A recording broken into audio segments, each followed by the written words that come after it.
The station's outer hull trembled as energy blasts struck its shields. Inside the royal chamber of the Luthari Empire, guards scrambled in panic. Their armor clattered across the polished obsidian floor as each one shouted conflicting commands. The alarms washed the room in a sickly red glow. Every few seconds, another shockwave rippled through the structure, reminding them that the hostile fleet outside was drawing closer. In the center of the chamber stood Queen Ryla, ruler of the Luthari, towering above all present. Her crystalline crest shimmered with deep blue light, a sign of fear among her species. She tried to maintain regal composure, but tremors shook her posture. Behind her, the ornate windows displayed a view of distant stars, briefly hidden by waves of energy as hostile fire carved through the void. The guards had trained for years to protect her. Yet now, faced with a fleet that outnumbered them 100 to 1, their resolve cracked.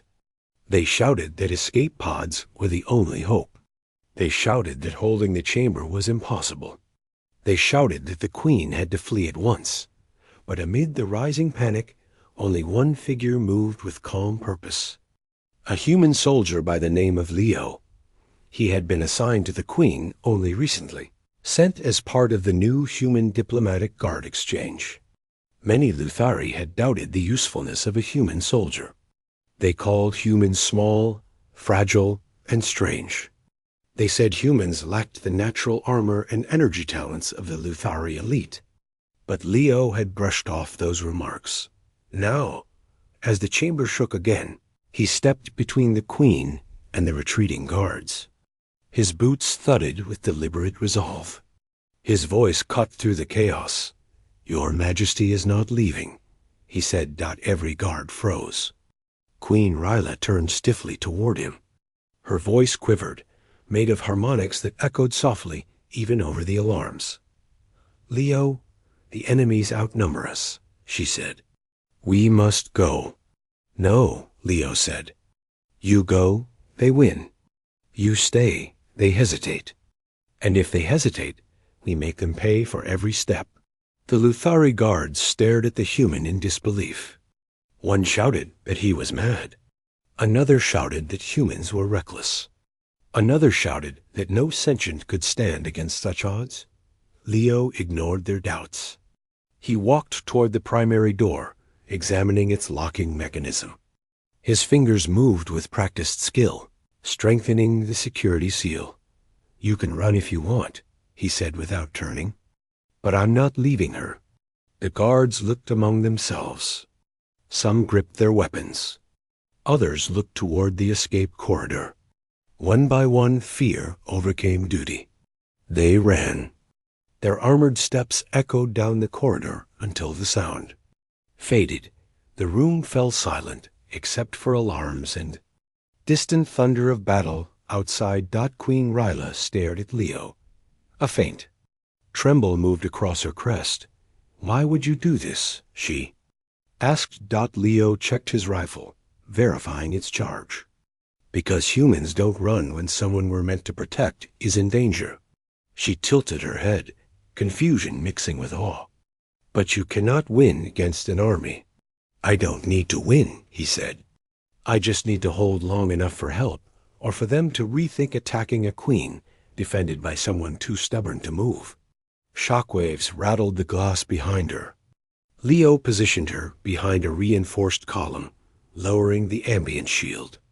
He placed small charge devices around the room, each one calibrated to create force barriers rather than explosions. He glanced at her and offered a small smile. "We'll make it, Your Majesty." She did not fully understand humans, but she felt a strange warmth at his certainty. She lowered herself to the ground, folding her limbs gracefully, though tension pulsed through her. Bioluminescent patterns. Then the chamber doors rumbled. Leo took position. The outer hall erupted with metallic grinding as hostile infiltrators breached the exterior of the station. The enemy were mercenaries hired by a rival empire. Their armor hissed with circulation vents, and their energy weapons glowed sinister red. They marched with confidence, born of overwhelming numbers. The first blast tore through the chamber door's hinges. Leo steadied his breath. The door collapsed with a deafening crash. Mercenaries flooded in. Leo opened fire. Human reflexes were slower than Luthari energy manipulation, but his precision made up for it. Each shot struck with unerring accuracy. He moved with fluid efficiency, shifting to cover points and conserving ammunition. The mercenaries fired back, but Leo slipped behind barriers or triggered the force devices, redirecting energy beams into the walls. Queen Ryla watched with wide eyes. She had seen Luthari warriors fight with elegance and controlled power. She had seen machines fight with brutal efficiency, but she had never seen a human fight. Leo moved with something else entirely, something she could not name, something fierce. One mercenary broke through, rushing toward her. His blade gleamed cold silver. Queen Ryla tensed, ready to ignite her internal energy reserves in self-defense, even if it strained her to collapse. But Leo was faster. He vaulted over a fallen mercenary, collided with the attacker, and tackled him to the ground. With a swift strike, he disabled the mercenary's weapon and neutralized him. His armor was scorched and cracked, but he rose again. Still here, Leo said with a grin. The queen lowered her crest in stunned admiration. More mercenaries charged. Leo stood firm. Blaster fire streaked across the chamber. He redirected shots with the force barriers. He ducked behind a column and returned fire with perfect timing. When a mercenary tried to flank, Leo grabbed the fallen enemy's shield disc and used it as cover. Advancing step by step, the mercenary forces paused to regroup outside the door. Leo took advantage of the break to check his injuries. His arm bled. A deep burn marked his side. He wiped the blood onto his pant leg. Queen Ryla crawled closer, her crest flickering with concern. "You are injured," she said. "You must withdraw." Leo shook his head. "Not happening. You risk your life for one not of your kind," she said. "Why?" Leo tightened a strap around his injured arm. "Because you're the one who needs protecting. And because humans have this habit of digging in when everyone else runs." The queen gazed at him with new understanding. She had been raised with the belief that loyalty was earned through lineage, tradition, and symbiotic bonds.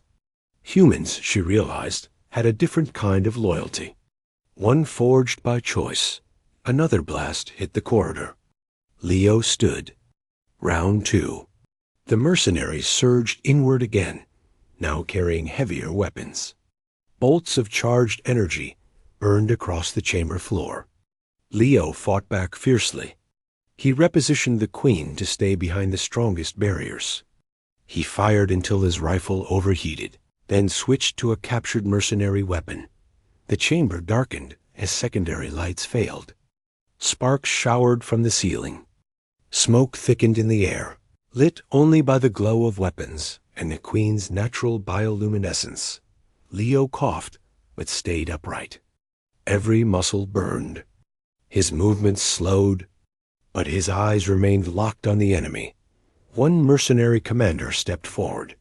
His voice crackled through his helmet. "Stand aside, human. You are outmatched." Leo spat blood and raised his weapon. "Come find out." The commander lunged. Leo blocked with the shield disc, but stumbled from the force. The enemy struck again. Leo dodged, but took a glancing blow across the ribs. Pain radiated through him, but he pushed back, striking the commander's visor and firing point blank. The blast knocked the commander backward, disabling him. The mercenaries hesitated at the fall of their leader. Leo seized the moment. "You want the queen," he shouted. "You'll have to walk over me." The mercenaries exchanged uneasy glances. Queen Ryla felt something ignite in her. Something ancient. Something fierce. She rose to her full height, her crest blazing bright blue. Her voice resonated through the room. Behold the courage of a human, she declared. If he stands unyielding with no armor but his spirit, then what excuse have you? You face not a lone soldier. You face a shield formed by loyalty, stronger than your fear. Leave now or be remembered as cowards who failed to break a single human. The mercenaries faltered. Their formation broke. Some dropped their weapons. Others ran. Leo sagged to one knee. Queen Ryla rushed to him. He smiled weakly. Looks like that did it. She cradled him gently, careful not to worsen his wounds. Help is coming, she said. You have my word. Beyond the chamber, the sound of reinforcements echoed. Loyal Luthari troops finally pushed through, arriving far later than they should have, but arriving all the same. They secured the area as medics hurried in. Queen Ryla did not let them take Leo until she had spoken.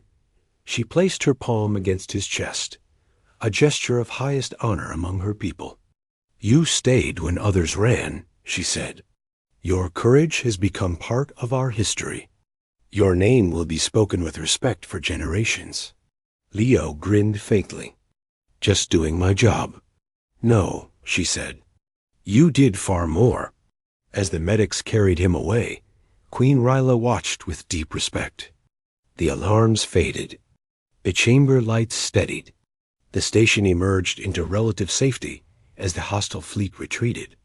Uncertain and unwilling to challenge a queen defended by such unwavering resolve. In the days that followed, the story of the human soldier spread across the Luthari Empire. They spoke of him as a protector whose loyalty surpassed fear.